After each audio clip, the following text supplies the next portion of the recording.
여러분 요새 기도가 잘 되십니까? 아니면 기도가 잘 안 되십니까?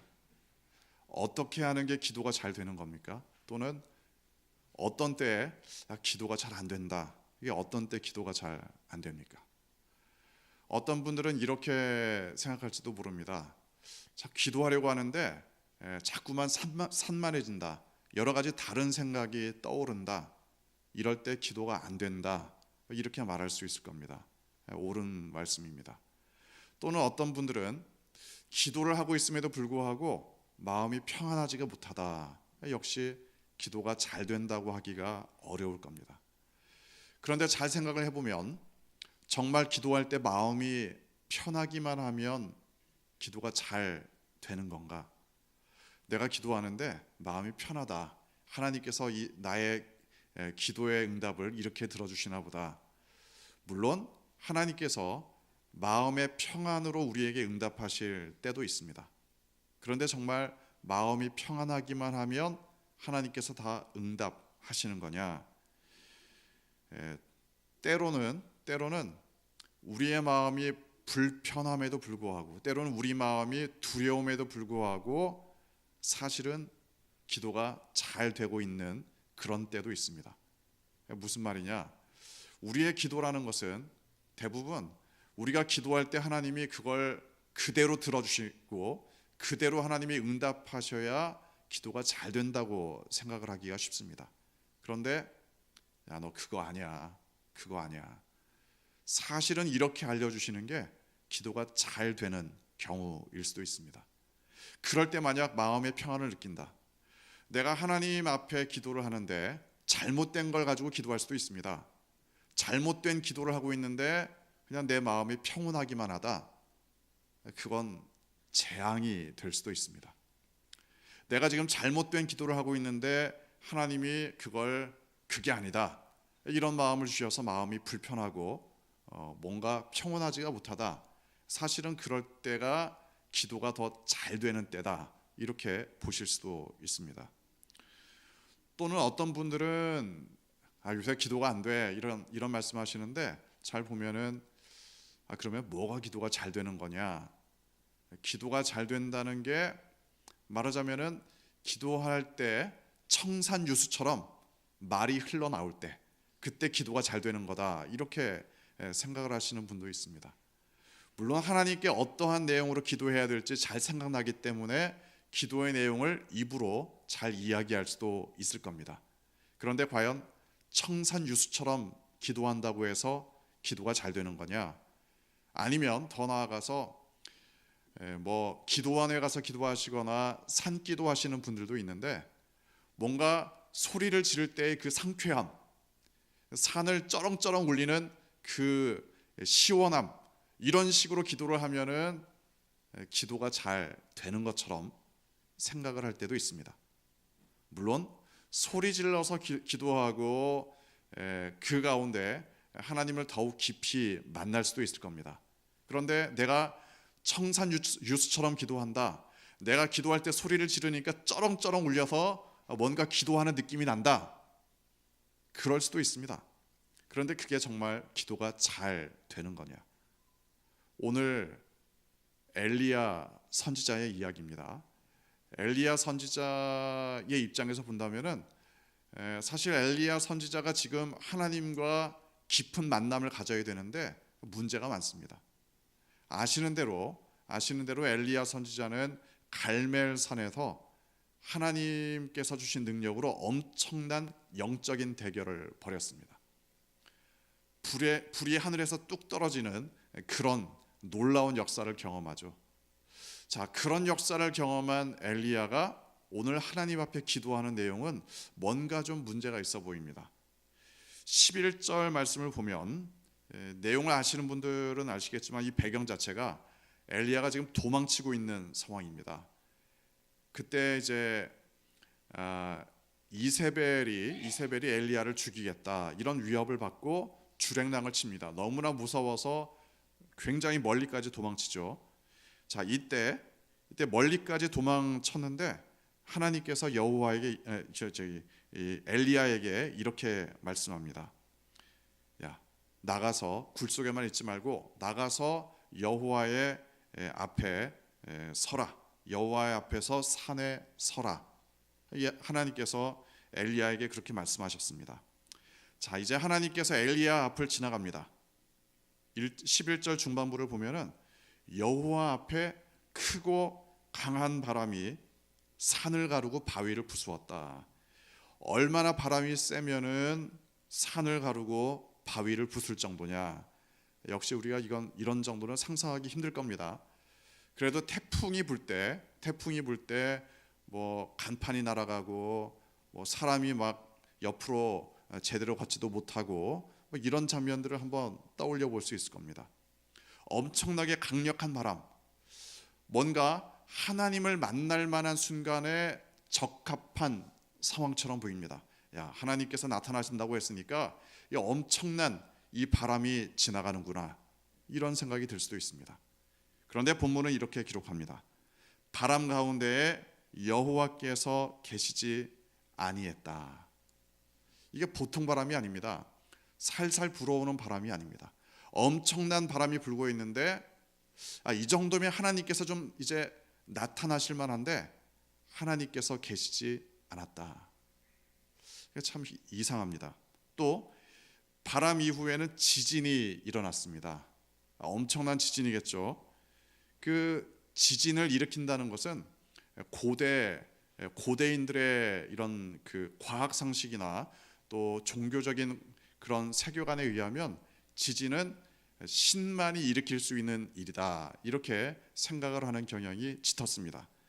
그러니까 지진이 일어난다, 일반적으로 볼 때는 야, 뭔가 이제 하나님께서 나타나시려나 보다, 이런 생각을 할 수도 있습니다. 역시 엄청난 지진 가운데에서도 하나님께서 계시지 않았다. 우리가 좋아하는 삼세판, 드디어 삼세판이 나타납니다. 바람, 지진 후에 그 다음에 엄청난 불이 또 일어납니다. 이렇게 불이 떨어지는 것, 이 엘리야에게는 좀 특별하죠. 불이라는 게.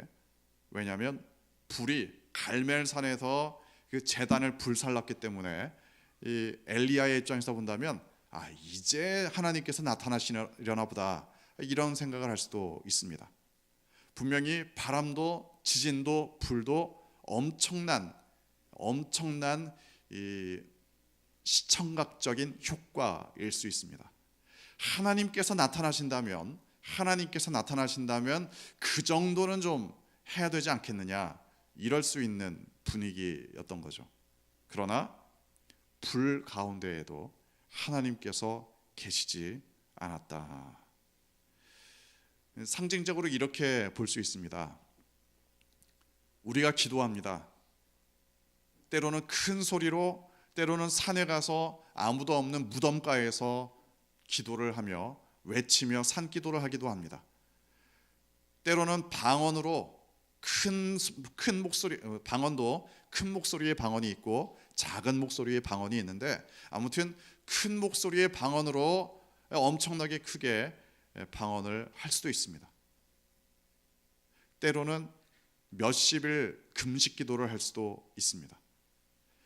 엄청난 이 신앙의 모습이 아니겠습니까? 어떻게 이 무서운 밤에 무덤가에 가서 그렇게 산기도를 하느냐?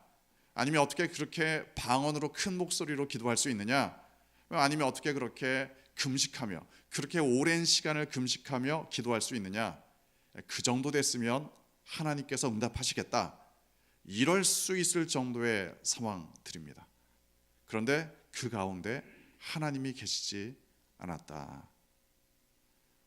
하나님을 아직 덜 경험했다면 절망스럽고 실망스러운 상황일 겁니다. 아니, 이 정도 했으면 하나님이 나타나셔야지 왜 안 나타나시느냐, 이런 생각이 들 수도 있습니다. 그러나 하나님께서는 지금 엘리야를 훈련시키고 있습니다. 물론 바람 가운데 나타나실 수도 있죠. 지진 가운데 나타나실 수도 있습니다.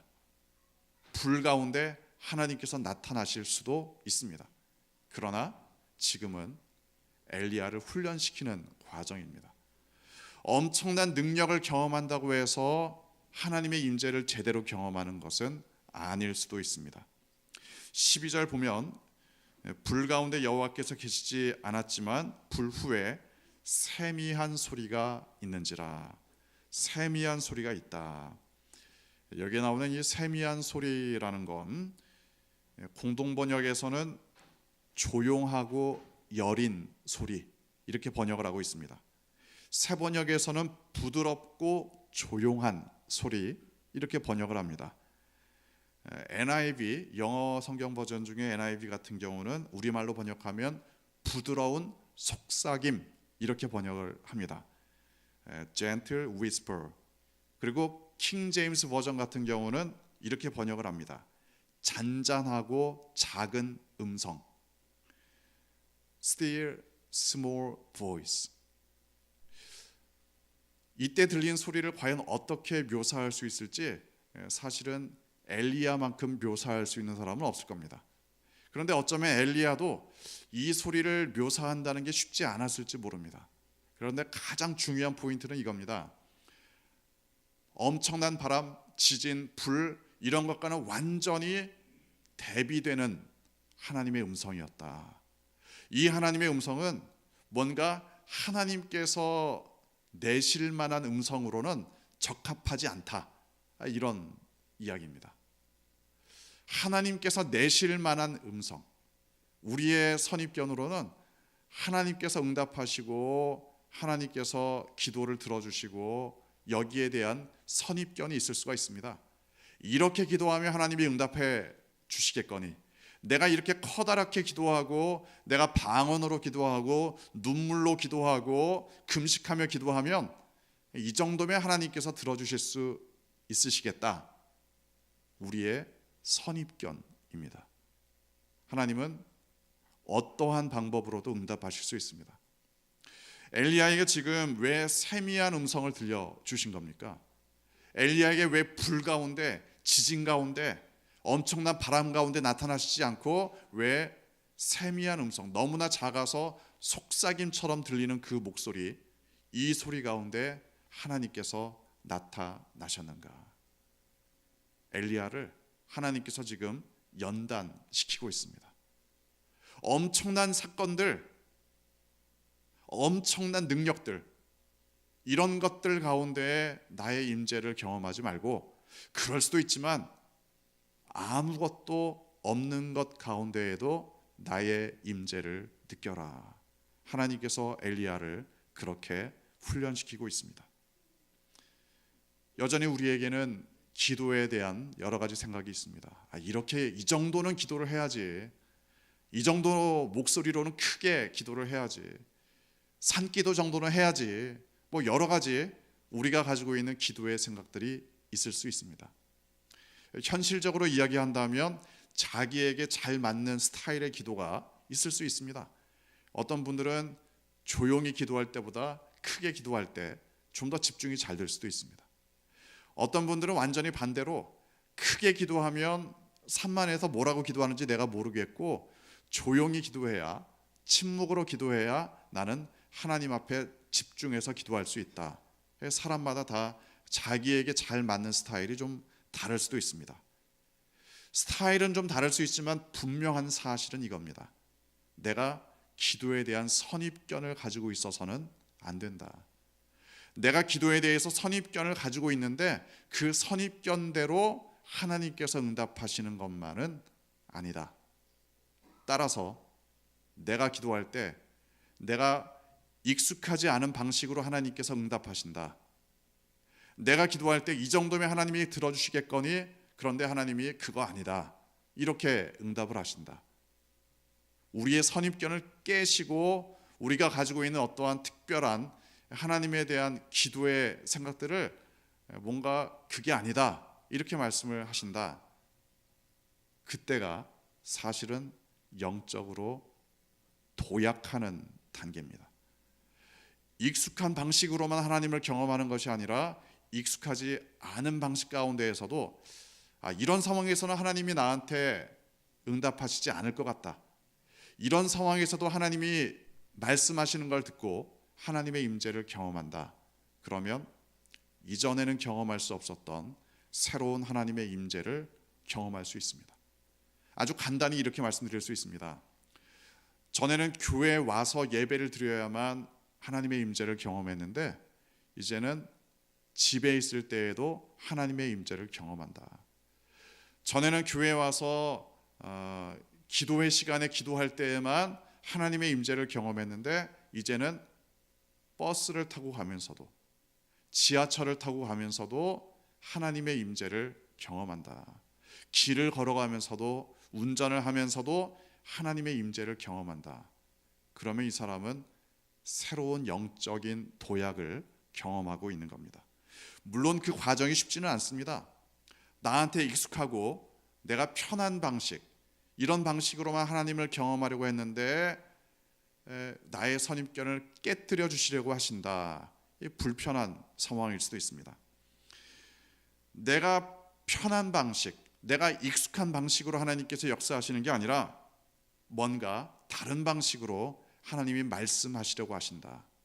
불편합니다. 마음의 평온이 깨지기도 합니다. 이거 하나님이 나를 일반적으로 인도하시던 방식이 아닌데 이런 생각이 들 수도 있습니다. 그런데 하나님께서 지금 엘리야를 훈련시키신 그 방식이 바로 우리에게 하시는 방식과 동일합니다. 그거 아니야. 그거 아닐 때에도 내가 너에게 응답한다.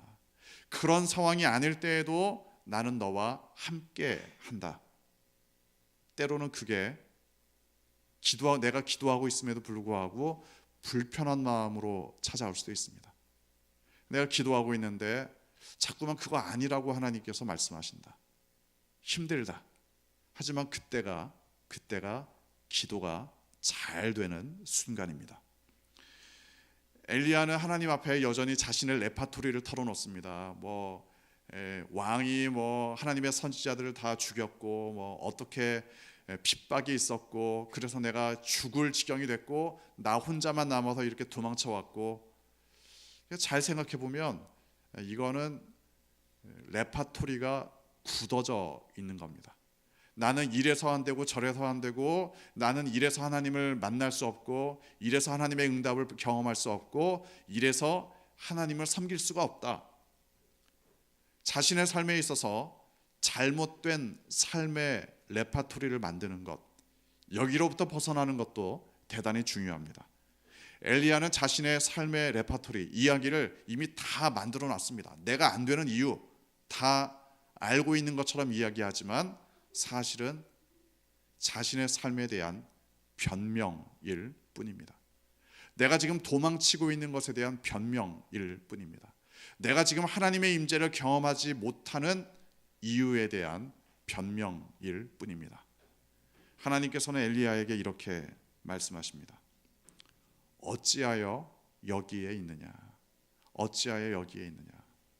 내가 지금 만들어내고 있는 레파토리들, 내가 지금 생각하고 있는 하나님을 이 정도면 경험할 수 있겠다, 너의 선입견들, 너 왜 그렇게 사니? 왜 그렇게 기도하니? 왜 그런 방식으로만 나를 경험하려고 하니?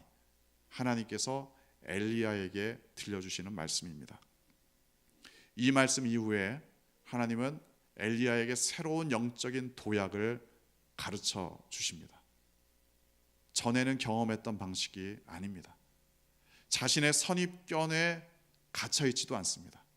하나님께서 이끄시는 대로 다소 불편하기도 하고 다소 자신의 스타일과는 맞지 않지만 하나님께서 이끄신다면 이제 따라갈 수 있는 사람으로 바뀌기 시작합니다.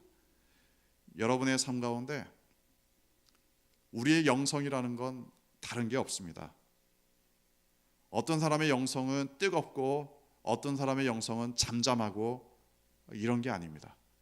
그 사람의 성격, 그 사람의 스타일 분명히 있을 수는 있지만 더 중요한 사실은 하나님께서는 어떠한 상황 가운데에서도 임재하신다. 어떠한 상황 가운데에서도 나에게 말씀하시고 나를 인도하실 수 있다. 이러한 하나님의 세미한 음성, 하나님의 작지만 잠잠하지만 조용하지만 나를 부르시는 그 음성에 응답하시는 여러분 되시기를 주님의 이름으로 축원합니다.